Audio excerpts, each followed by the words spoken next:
L'actualité régionale tout de suite avec ce nouveau flash. Et pour débuter ces informations, on va faire un gros plan sur une opération qui a lieu en ce moment. Un tatouage pour gommer les cicatrices. L'idée a germé dans l'idée de femmes qui ont été touchées par un cancer du sein.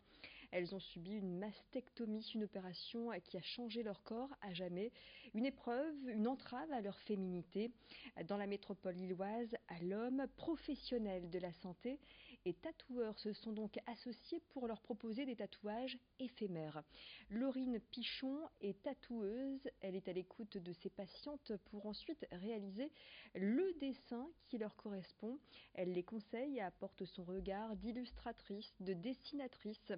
Je propose justement d'écouter cette tatoueuse qui participe à cette opération à l'approche notamment d'Octobre Rose, un mois consacré à la lutte contre le cancer des femmes. Elle s'est confiée à Lucille Berthe Constant. Quand tu vis quelque chose qui soit très positif ou très négatif, le tatouage il vient comme une évidence en fait. À un moment, tu as vraiment envie d'extérioriser ça, c'est un peu exutoire. Je pense que c'est quelque chose qui même des fois devient nécessaire à pouvoir passer à autre chose. Ça reste une pierre au bord du chemin, donc à un moment tu es content d'avoir passé un palier. C'est vraiment quelque chose de très intime finalement le tatouage, et nous on est là pour accompagner en donnant notre savoir-faire pour que ça soit réalisable. Une dizaine de patientes sont concernées par cette opération. Certaines optent même pour le tatouage définitif. Aurélie Clerquin est chef de projet en cancérologie. On est parti sur le tatouage éphémère et sur la réalisation d'une exposition photo pour valoriser donc ce tatouage qui pourrait être la suite effectivement d'un outil de réappropriation du corps pour ces femmes qui ont subi pour la plupart une mastectomie partielle ou totale.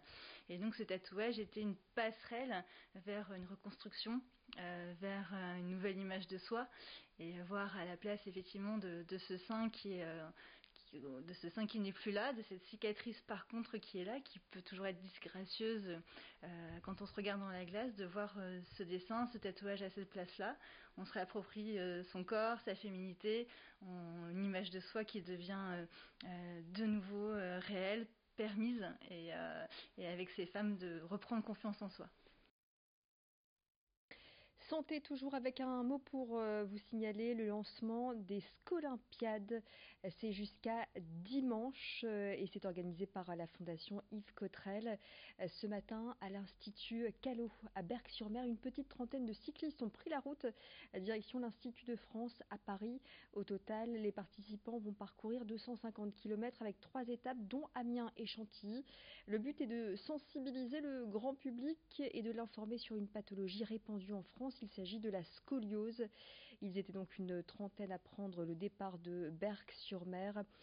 Des sportifs en situation de handicap sur des vélos spécialement adaptés, des cyclistes locaux ou encore des médecins et infirmiers. Le portrait, il est signé Xavier Silly, le portrait du jour. Xavier qui a rencontré un artiste originaire de Wattrelos. À 45 ans, Thierry Mordant est dessinateur, graphiste et peintre. Son travail a fait le tour du monde jusque sur le rocher de Monaco. Désormais, c'est dans sa région natale qu'il prépare une nouvelle exposition pour l'île 3000. Reportage. Des rues de Wattrelos au palais princier de Monaco. Depuis plus de 20 ans, l'artiste Thierry Mordant a multiplié les voyages et les belles rencontres. C'est d'abord en tant que graphiste que le nordiste a été repéré par la famille Grimaldi, des souverains qui lui ont confié sa première grande mission. Je dessinais sur les quais de Villefranche-sur-Mer quand j'avais 17 ans. J'ai arrêté assez vite l'école, donc c'est vrai que j'ai fait mes preuves sur la rue. Et après, je me suis retrouvé de fil en aiguille à m'approcher de la principauté de Monaco, ce qui m'a amené à faire mes premières rencontres et surtout découvrir le monde de la philatélie, comme je l'explique souvent, et de réaliser mes premiers timbres. Voilà. Et c'est vrai que là, on parle d'une histoire maintenant qui a plus de 20 ans. Ça fait 21 ans que je réalise des timbres donc pour Monaco, et ce qui m'a amené à travailler par la suite pour d'autres pays et pouvoir développer en tout cas la peinture et différents supports. Cette première reconnaissance a offert à Thierry Mordant l'occasion rêvée de graver son nom sur le fameux rocher monégasque. J'ai eu un contact avec une galerie à Monaco qui m'a pris sous son aile et c'est par ce biais-là effectivement où j'ai vraiment découvert le monde de la peinture également. Parce que j'ai commencé avec Magic World Planète Monaco, qui était ma première thématique donc pour mettre en lumière, on dira, les différents monuments et événements de la principauté. Après il y a eu le Ferrari World qui était une manière voilà de traduire les grands prix, la Formule 1, l'engouement qu'il y a autour de l'automobile à Monaco.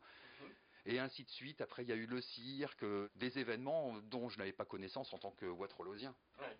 C'est vrai que c'était un monde complètement décalé. Thierry Mordant a tenu à se différencier en apportant dans ses peintures une technique pour le moins originale. Comment? En utilisant comme pinceau une simple brosse à dents. J'avais envie d'amener de la différence, tout simplement. Je ne savais pas comment j'allais me débrouiller. Et on refait souvent le monde pendant une nuit avec les amis. Et puis une nuit, c'est ce qui s'est passé avec un ami. Il va me dire, tu devrais peindre à la brosse à dents. Mais c'est vraiment pour moi un détail d'importance parce qu'on apparente assez souvent mon travail voilà, à de l'aérographie ou du spray. Il n'en est rien. Je travaille principalement au pinceau. Mais c'est vrai qu'à côté, voilà, il y a beaucoup de retouches, des lumières qui sont posées grâce à la brosse à dents. Après avoir vu ses œuvres entrer chez des stars comme Garou, Tina Turner ou encore Michael Jackson, l'artiste est revenu vivre à Étainpuy, en Belgique. Son prochain grand rendez-vous, la nouvelle édition de l'île 3000, l'année prochaine. J'ai hâte de vivre ce moment et surtout pouvoir présenter donc la dernière série que je réalise actuellement depuis une année, donc sur le thème des océans, des mondes marins. À ce monde où voilà, où il y a beaucoup d'espèces actuellement menacées. Je suis pas le premier, je vais rien apprendre là-dedans, mais en tout cas moi c'est une manière aussi voilà de rendre un témoignage. Et voilà, ce sera l'occasion de pouvoir partager ça avec l'île 3000 et j'espère voilà qu'on va rêver tous ensemble en tout cas. À suivre, effectivement, fin de cette édition régionale. À suivre la météo. Restez avec nous.